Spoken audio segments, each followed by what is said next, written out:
மாதுரு பாகனாக விளங்கக்கூடிய வேதகிரி உடனுரை நஞ்சுண்டேச பெருமானுடைய அருட்கருணையினாலே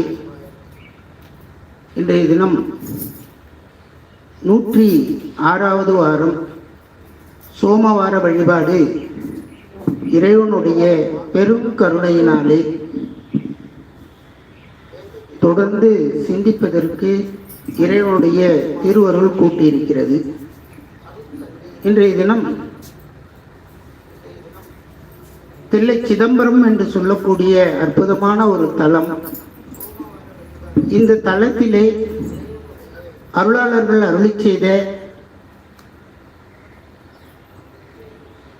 பதிகங்கள் இறைவனுடைய அருளை நாம் பெறுவதற்கு துணை நிற்கும் என்பதற்காக மாணிக்கவாசக பெருமான் அருளி செய்த திருச்சிற்றம்பல கோவையார் என்கின்ற நூலிலே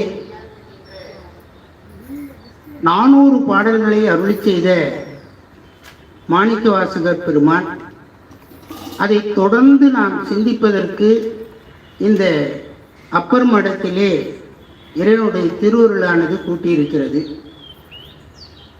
அதனுடைய தொடர்ச்சியாக 241வது பாடலிலிருந்து நாம் இன்றைய விண்ணப்பத்தை தொடர்ந்து சிந்திக்க இருக்கிறோம் என்று கூறிக்கொண்டு இப்பொழுது திருச்சிற்றம்பல கோவையார் 241வது பாடலிலிருந்து நாம் விண்ணப்பம் செய்ய இருக்கின்றோம். திருச்சிற்றம்பலம். மோகனம்.